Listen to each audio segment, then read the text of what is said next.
Welcome to This is Good Missouri Politics. A week so busy, we're doing the Opinion Maker panel first. Representative Rodger, Reedy, thank you so much for joining us. I appreciate it. Glad to be here. Thank you for asking. Josh Hurlbert from the great Northwest. Always happy to be here. Love it.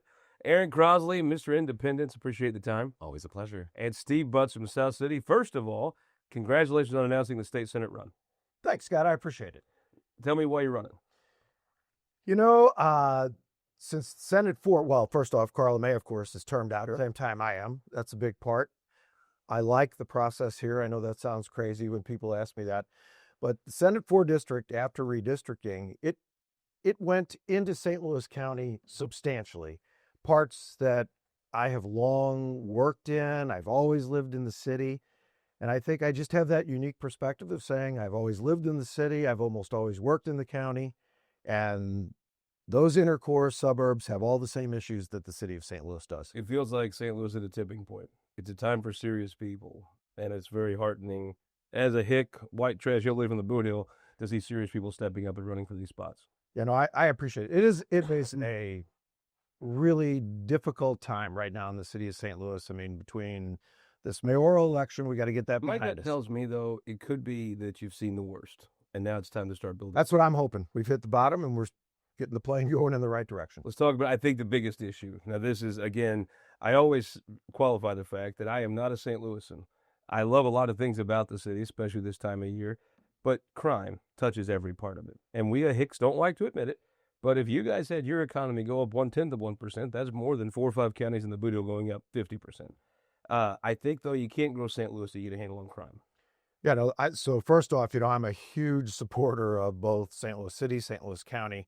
We are such an important economic driver for the state, for the region, and even beyond, number one. So that has to be said. It also, two things can be true at the same time. We can be struggling and have been for a long time. This is no secret. I've lived in the city for more than 60 years. When I was a kid, we talked about crime in schools. When I was in my 30s, crime in schools. I just think at this point, though, especially with downtown and everything that we need for investment in that area, we have to change this narrative about crime, whether it is perceived or real. And I can assure you it is both. Yeah, I think it's both. It is both. You know, Representative, I've always seen you as a serious policymaker. The fact of the matter is, if St. Louis had their crime issue, even the perception, which I think is just as much as the crime, under control, I do think St. Louis is a place that's sunk a little, that will be open to investment. But I don't think you can invest anywhere when you're worried that your employees are going to get mugged walking their cars. Absolutely, and we've seen that as businesses are leaving downtown St. Louis because of this perception, if nothing else. So the more we can tackle with this crime bill, with hopefully a new mayor in St. Louis, that we can actually attack this issue, this perception, this crime, actually get. Would this have passed if the mayor's election was in January? It might not have. Might have been a little tougher. Might have been tougher. Rodger, you know how to get votes. Anybody that can get reelected as assessor as many times as you did knows how to campaign. I see a lot of things with St. Louis that, frankly, is a lot of us rural folks. I mean, the history of this state is the rest of the state posturing against St. Louis. Mike Kehoe, really, I hate to say it just this bluntly, has no political upside here. He can only be doing this because he actually cares. Lots of folks come to St. Louis with political motivations. This is nothing but a political problem for Mike Kehoe, and I almost respect it more that he took it on. Well, when it comes to the St. Louis issue, I'm from the west central part of the state, and the people that in my district, when they go to the big city, they're going to Kansas City, they're going to Springfield. When they get to Columbia, they're pretty well not going to go any farther east. And the Lewis and Clark. So St. Louis isn't as big a thing for them, and so sometimes we probably don't pay as much attention out there. But yeah, to get in the middle of this it's because he cares about the state as a whole. No other reason than he actually thinks he could do something here. He cares about the state as a whole, and that's one thing. Everybody kind of lives in their own part of the state, but we have to look at what's going on in the entire state to keep our state healthy. So it's because he cares. So, Aaron, when you do look at this, whether you agree with the state takeover or not, which I think reasonable people could disagree about it, I just don't see any upside for the governor outside of he actually thinks this will make St. Louis better, which will in turn make the state better. Because, I mean, this is an enormous problem, and he's taking from the mayor's slide ledger and putting on his. Apart from the state control piece, I think it grew to be an enormous bill that ended up having a lot of Democrat wins. I know in the Senate they were able to get a lot of Democrat ideas into the bill. So overall, I know that the bill was, a lot of folks were split on it because the bill ended up being full of good ideas and some ideas that people still had questions about. But as a person that is from the other side of the aisle, I really think in this situation, and I'm the last person to ever say this about anything, Sure. I actually think the governor's motives are actually good here. Whether the policy works or is good or not, I actually think his motives are good. Sure. And I think the governor, like most people in an elected office, ran because they want to make the state better. I agree.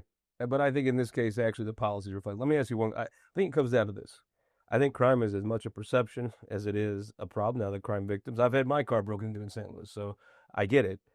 But, if we go to a ball game, which folks will be doing now. In just a few hours. Yeah.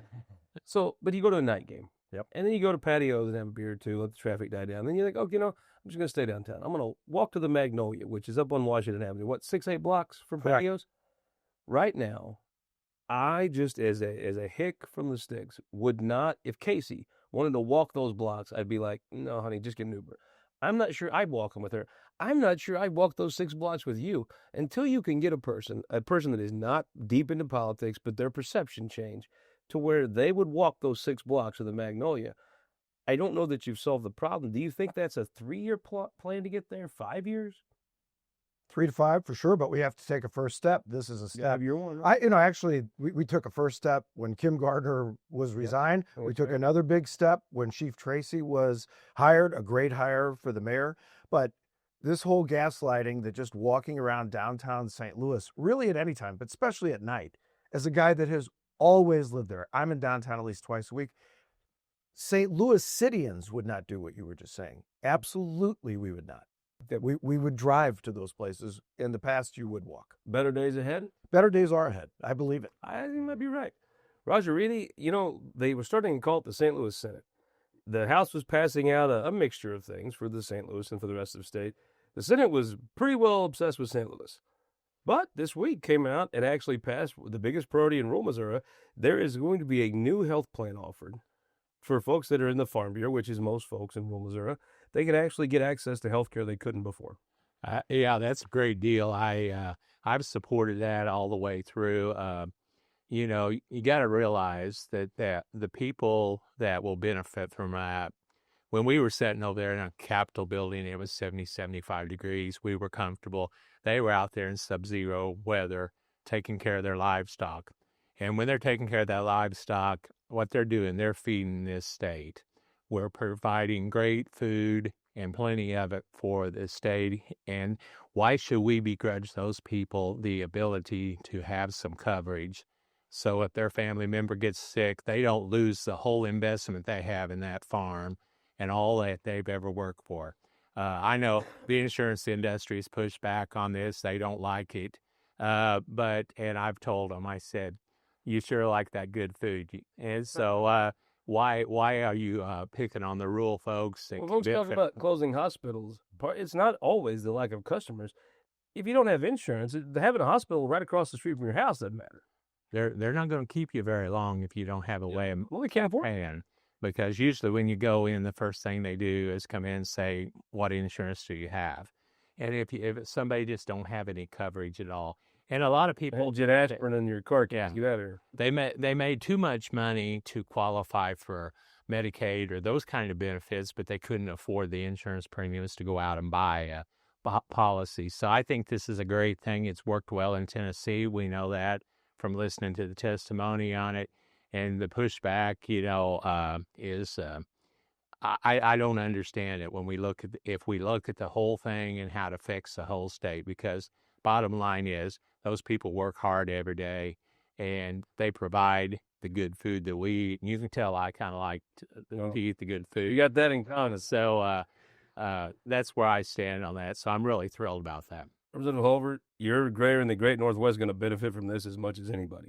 Absolutely. I mean, it doesn't take an expert to realize that if you have 10,000 people buying it as part of a policy, it's going to have a lower rate than if you're trying to buy it singly on the Affordable Care marketplace. So being able to have these plans through Farm Bureau that many of them are already members of is going to be a win for a lot of these farmers in Northwest. I think I'm going to buy the first one.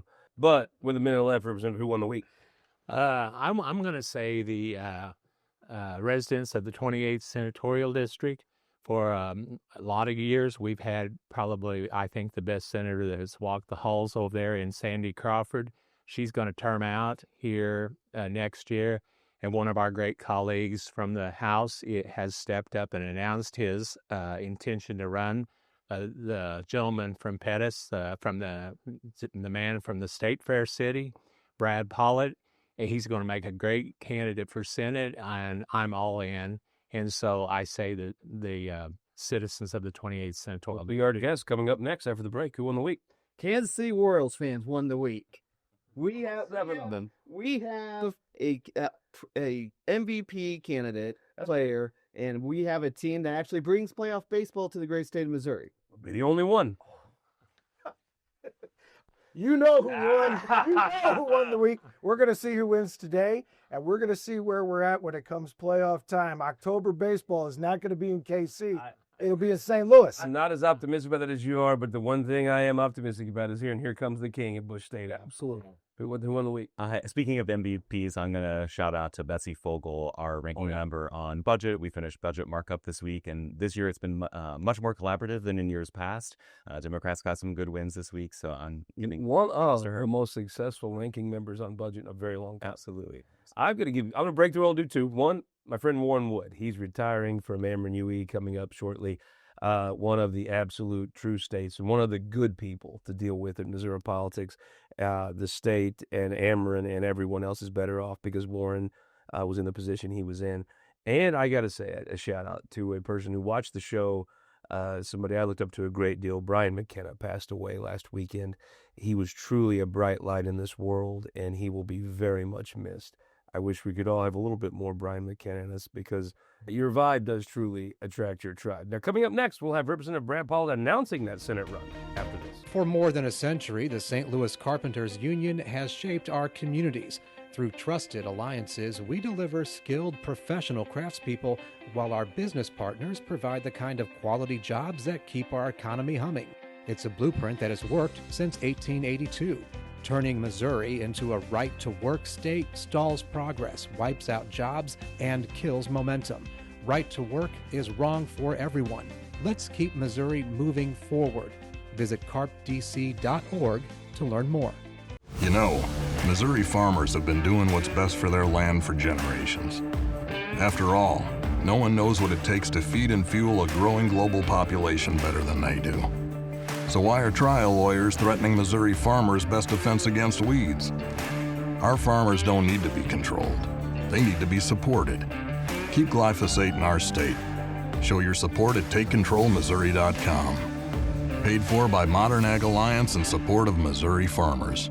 Missouri's childcare crisis is hurting our children, families, and even our economy.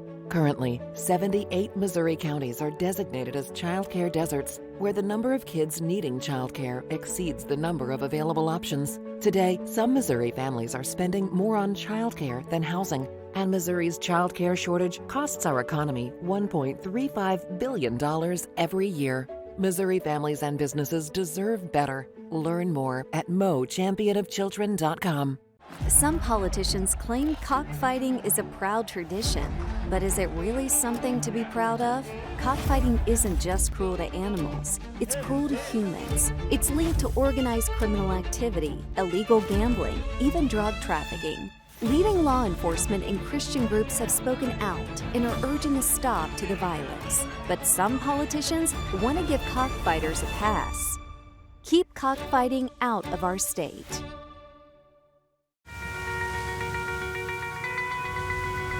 Data captured by our state-of-the-art monitors helps us pinpoint the timing and location of severe weather more accurately and respond to trouble more quickly.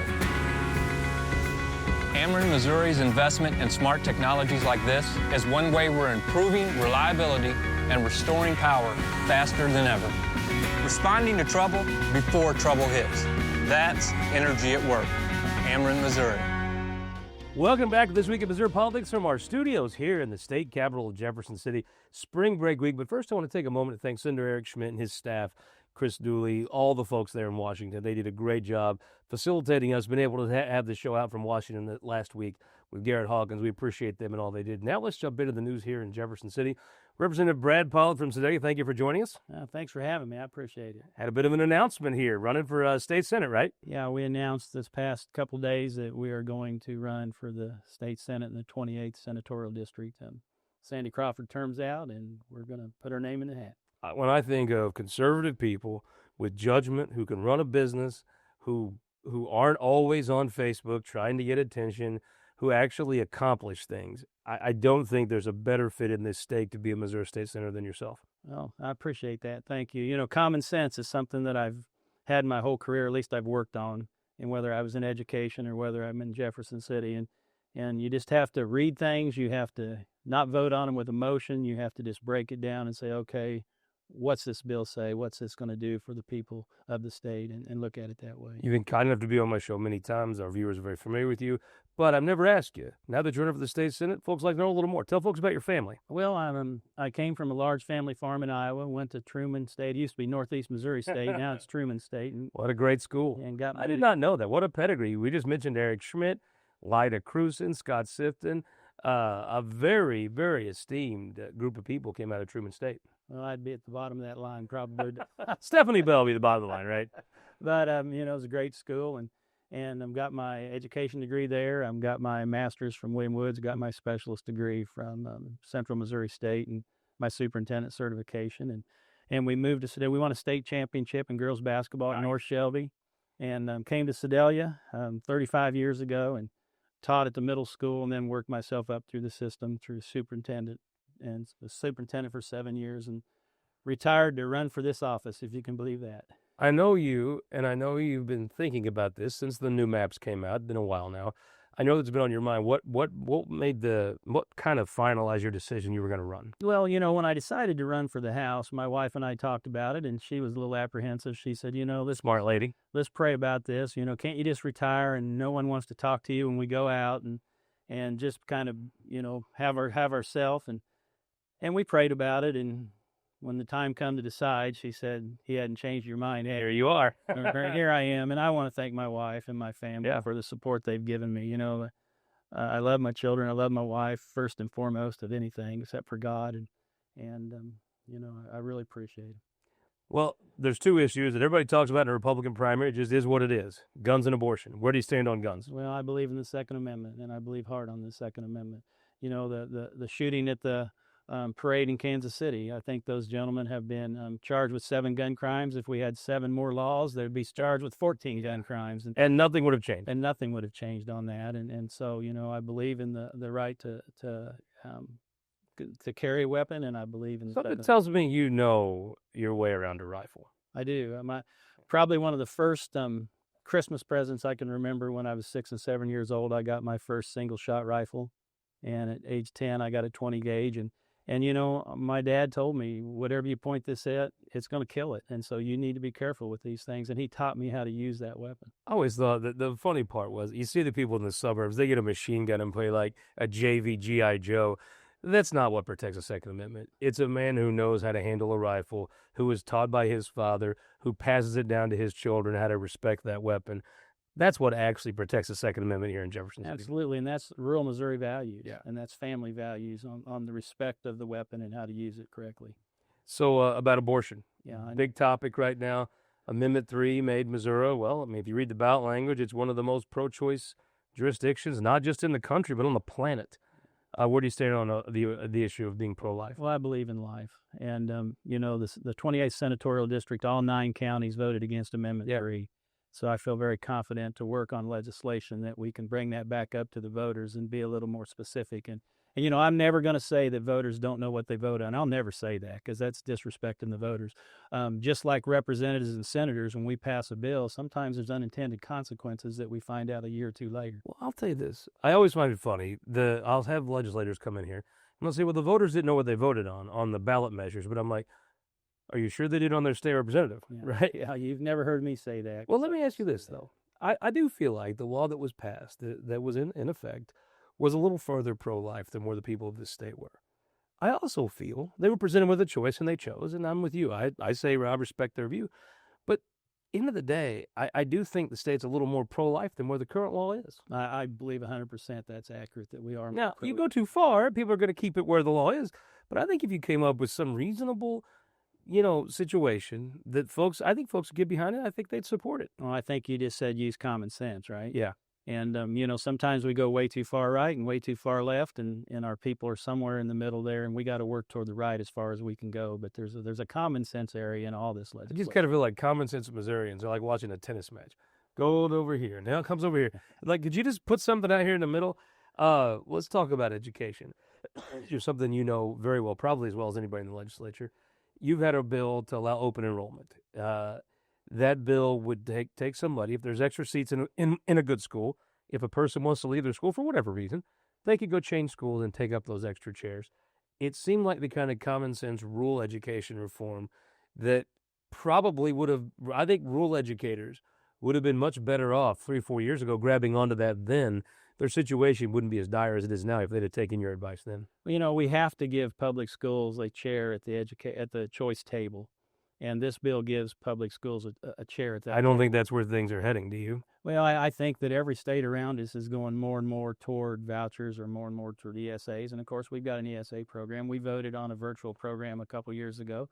We voted. The ESA program last year is what broke the formula this year, right? Yeah, and the governor's putting some more money into that. So that means apparently that we've had families sign up for that program. There's enough money there. And so they want that choice. And I just want to keep as many kids in the public school system that want to be there, not because I think it's inferior, because I don't, because I truly believe in the 52nd District and the 28th Senatorial District, we have great schools. Yeah. And those schools are respected. And, I look and I don't think it's your Senate district that'll see a mass exodus from public education, even whatever situation you put up to. No, absolutely not. I don't believe I do believe, though, you don't get to be really right in politics all that often, or most people don't. I think you were the canary in the coal mine. You were a person that came from traditional education that was saying, hey, we've got to do some changing here.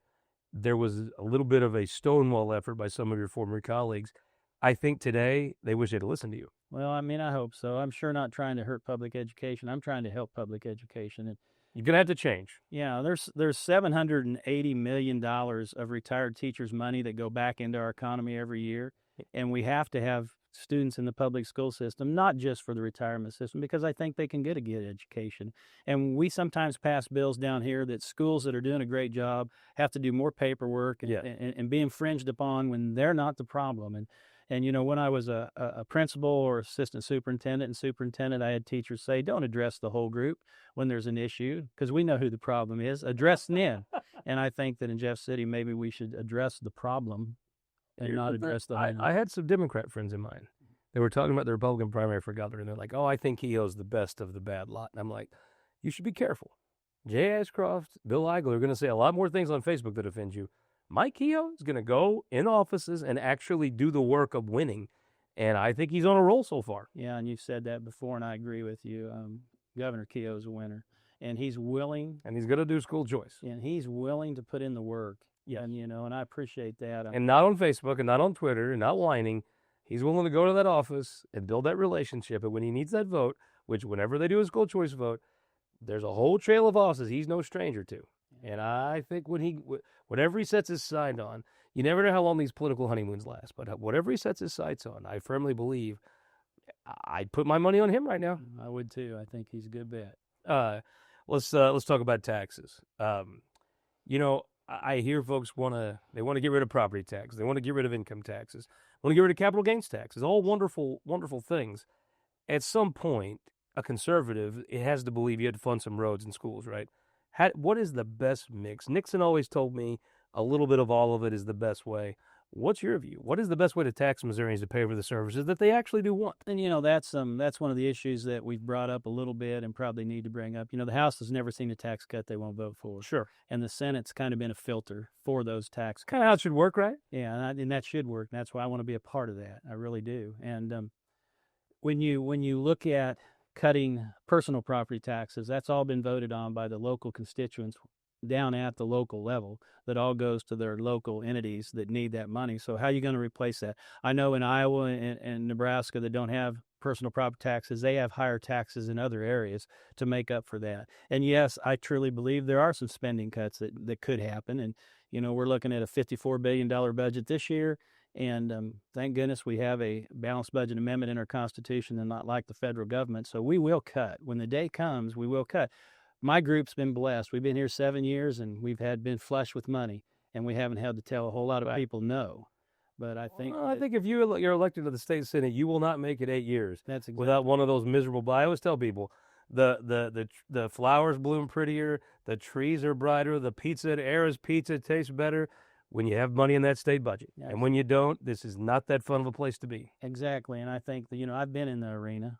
Yep. And I'm prepared for that. And I've been telling people that's come to my office this year, asking for certain increases. I say, you understand that our economy right now is kind of stale. It's stagnated, and there's going to be cuts. And so hopefully y'all are looking at what you can cut, because we're not bringing in the revenue that we did. Although we've done a great job of having, even though people want to complain about how big our budget is, we've had money on the bottom line. We haven't spent it all, and that was led by Governor Parson to do that, and I appreciate that, and I think Governor Keel will do the same thing. Tell me about Donald Trump. He has a very special relationship with the people of this country, but really, with rural Missouri, Donald Trump has a very special relationship. I think President Trump is doing exactly what he told the voters when he ran for office, and I don't think he's doing anything that he didn't tell them he was going to do. And so, last question. The state senate had been a place that, frankly, I don't think that many people wanted to be in. Once they got elected to it, they're like, this is what I'm coming here for. There's a different air in the place this year. It feels like the kind of place, last year it felt like the kind of place a guy like Brad Pollitt might have been like, I don't know if I want to dedicate a chunk of my life to doing that. It seems like the kind of place that you'll excel in now. Well, I appreciate that, and hopefully you're correct on that. I do believe that a calm demeanor, a common sense approach to things, and not a reactionary, radical approach to things is what people in the state really want. And if you look at the elections over the last year, that's what they voted for.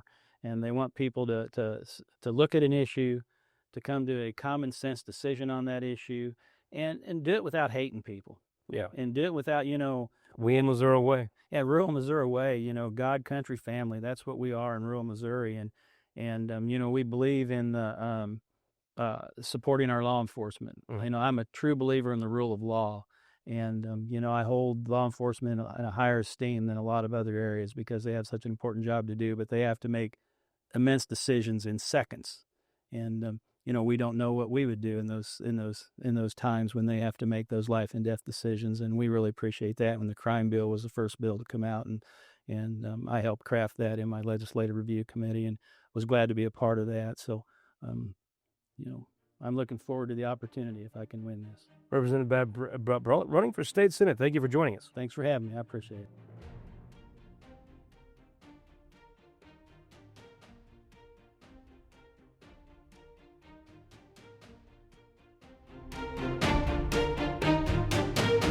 This Week in Missouri Politics is sponsored by the Missouri Automobile Dealers Association, Ameren, Spire, the United Electric Cooperative, and the Missouri Association of Career Fire Protection Districts.